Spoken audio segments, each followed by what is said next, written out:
Assalamualaikum warahmatullahi wabarakatuh. Perkenalkan, saya Lydia Amelia Putri, NIM 2031174. Saya berasal dari D3 Keperawatan dari Poltekkes Kemenkes RI Padang. Baiklah, di sini saya akan menjelaskan materi mengenai mitigasi bencana, sistem penanggulangan bencana terpadu, dan triase bencana. Sebelum itu, saya akan menjelaskan materi yang pertama, yaitu mitigasi bencana. Seperti yang sudah kita ketahui, mitigasi bencana adalah serangkaian upaya untuk mengurangi risiko bencana, baik melalui pembangunan fisik dan peningkatan kemampuan menghadapi ancaman bencana. Mitigasi sebagaimana dimaksud dalam pasal 4 huruf C dilakukan upaya untuk mengurangi risiko bencana bagi masyarakat yang berada pada kawasan rawan bencana. Selanjutnya ada 4 hal penting dalam mitigasi bencana. Yang pertama, tersedia informasi dan peta kawasan rawan bencana untuk setiap jenis bencana. Yang kedua, sosialisasi untuk meningkatkan pemahaman dan kesadaran masyarakat dalam menghadapi bencana. Yang ketiga, mengetahui apa yang perlu dilakukan dan dihindari, serta mengetahui cara menyelamatkan diri jika bencana timbul. Misalnya, di saat ada gempa, kita bisa berlindung di bawah tempat yang atau di bawah meja, dan ketika kita ingin lari keluar, jangan berdiri di dekat pohon ataupun tonggak listrik. Dan yang keempat, ada pengaturan dan penataan kawasan rawan bencana untuk mengurangi ancaman bencana, seperti bunyi sirine yang akan dibunyikan ketika ada bencana, yaitu tsunami atau gempa bumi. Dari pengertian mitigasi bencana tadi, mitigasi bencana juga ada memiliki tujuan. Yang pertama, mengurangi dampak yang ditimbulkan khususnya bagi penduduk. Yang kedua, sebagai landasan untuk perencanaan pembangunan. Yang ketiga, meningkatkan pengetahuan masyarakat dalam menghadapi serta mengurangi dampak atau risiko terjadi bencana, sehingga masyarakat dapat hidup dan bekerja dengan aman. Selanjutnya kita memasuki jenis dari mitigasi. Jenis-jenis dari mitigasi ini ada dua macam. Yang pertama, mitigasi struktural dan mitigasi non-struktural. Dari itu kita harus mengetahui apa arti dari mitigasi struktural dan non-struktural. Baiklah, di sini saya akan lebih menjelaskan apa itu mitigasi struktural. Yang mitigasi struktural itu adalah upaya untuk meminimalkan bencana yang dilakukan melalui pembangunan berbagai prasarana fisik dan penggunaan pendekatan teknologi. Di sini, mitigasi struktural juga ada contohnya. Contoh yang pertama, pembuatan kanal khusus untuk pencegahan banjir. Yang kedua, alat pendeteksi aktivitas gunung berapi. Dan yang ketiga, bangunan yang bersifat tahan gempa. Yang keempat, early warning system yang digunakan untuk memprediksi terjadinya gelombang tsunami. Dan yang kedua ada mitigasi non-struktural. Mitigasi non-struktural ini adalah upaya untuk mengurangi dampak bencana, bisa dalam lingkup upaya pembuatan kebijakan seperti pembuatan suatu peraturan undang-undang penanggulangan bencana.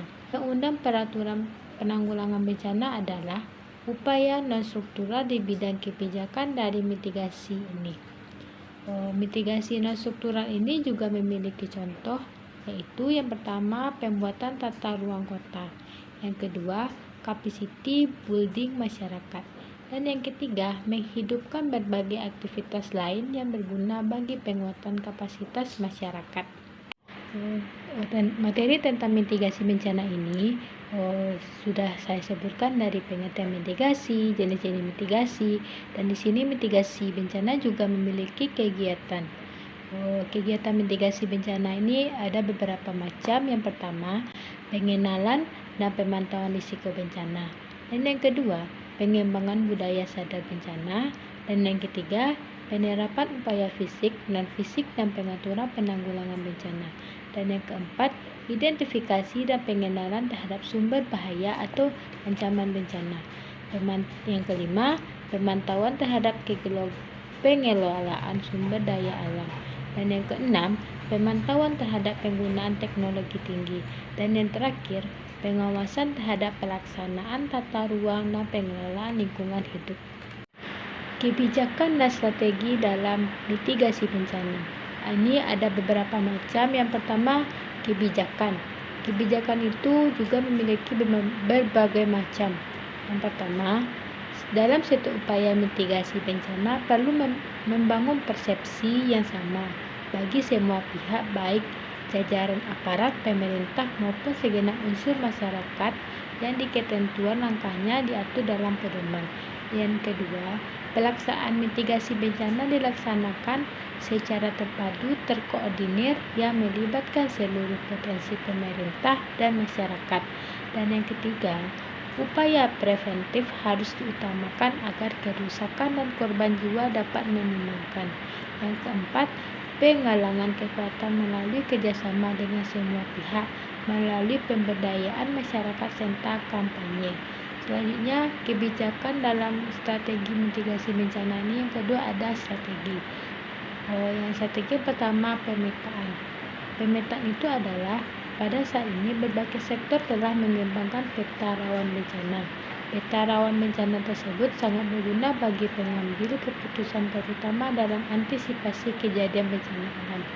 Yang kedua dari strategi ada pemantauan. Dengan mengetahui tingkat kerawanan secara dini, maka dapat dilakukan antisipasi jika sewaktu-waktu terjadi bencana, sehingga akan dengan mudah melakukan penyelamatan, pemantauan di daerah vital dan strategis secara jasa dan ekonomi dilakukan di beberapa kawasan rawan bencana. Dan yang ketiga dari strategi ada penyebaran informasi. Penyebaran informasi ini dilakukan dengan cara memberi poster dan leaflet kepada pemerintah, kabupaten atau kota, dan provinsi seluruh Indonesia yang rawan bencana tentang tata cara mengenali dan mencegah dan penanganan bencana. Dan yang keempat dari strategi ini ada sosialisasi dan penyuluhan. Caranya tentang segala aspek kebencanaan kepada Satkorlab PB, Satpol PP, dan masyarakat bertujuan untuk meningkatkan kewaspadaan dan kesiapan menghadapi bencana jika sewaktu-waktu terjadi. Selanjutnya ada yang kelima tentang strategi itu, pelatihan atau pendidikan. Difokuskan kepada tata cara pengungsian dan penyelamatan jika terjadi bencana. Dan yang terakhir ada peringatan dini. Untuk memberitahukan tingkat kegiatan hasil pengamatan secara kontinu di suatu daerah rawan dengan tujuan agar persiapan secara dini dapat dilakukan guna mengantisipasi jika sewaktu-waktu terjadi bencana.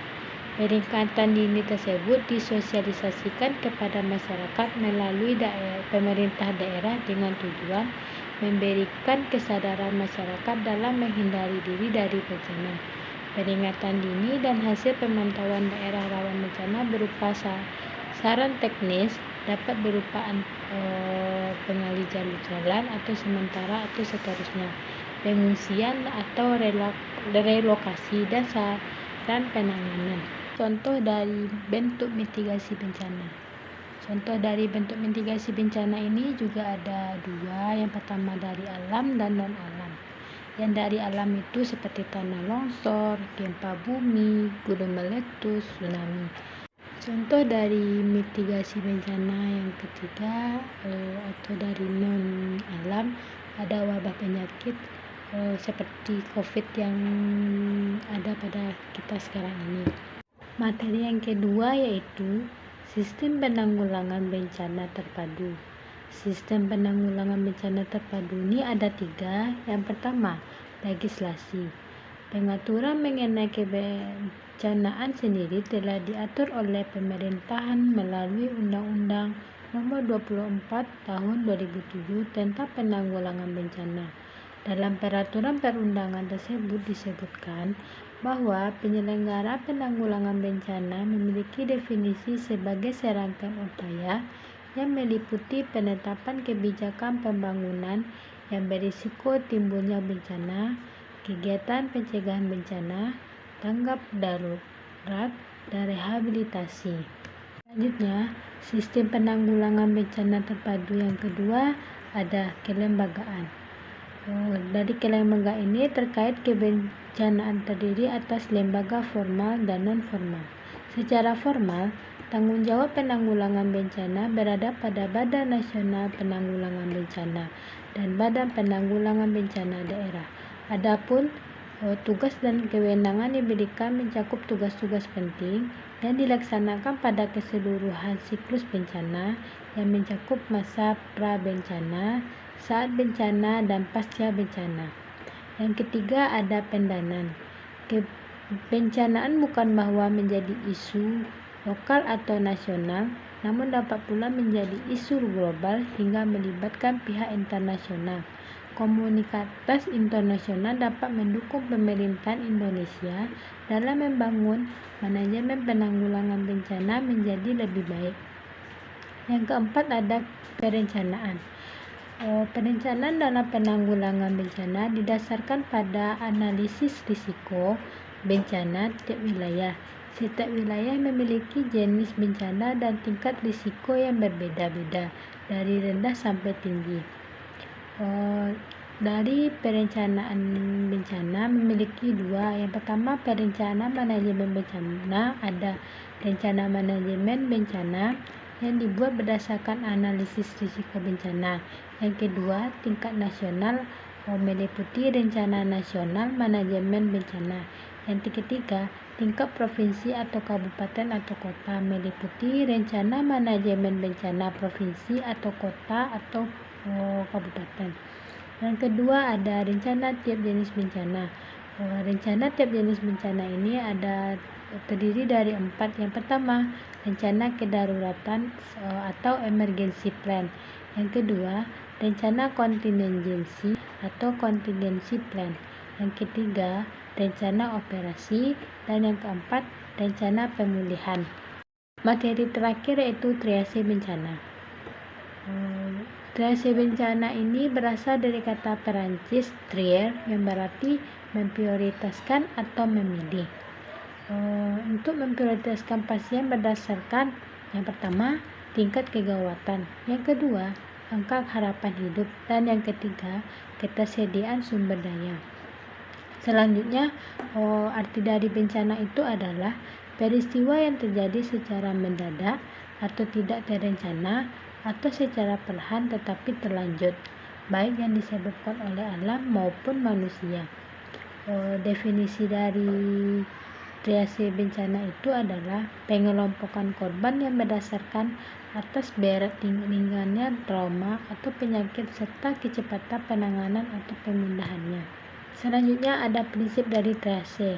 Prinsip dari triase ini menurut Hardisman tahun 2014 yaitu mengklasifikasikan korban berdasarkan derajat keluarga daruratan.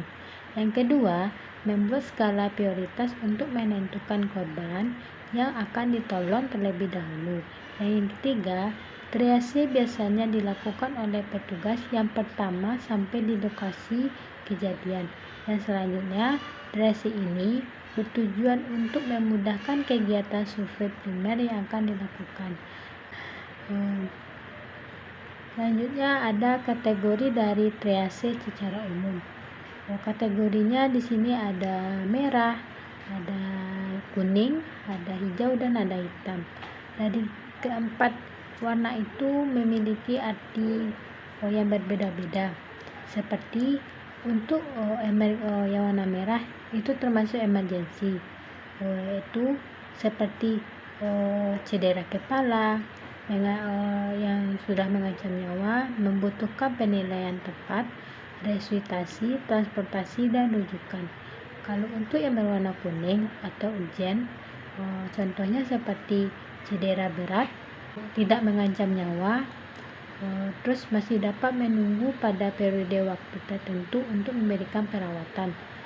Yang ketiga dari kategori triase secara umum ada yang warnanya hijau yaitu non-urgent, seperti cedera ringan, korban masih dapat berjalan dan dapat menunggu pada periode waktu tertentu untuk diberikan perawatan. Dan yang terakhir berwarna hitam atau dieng. Biasanya yang berwarna hitam ini digunakan untuk orang yang sudah meninggal.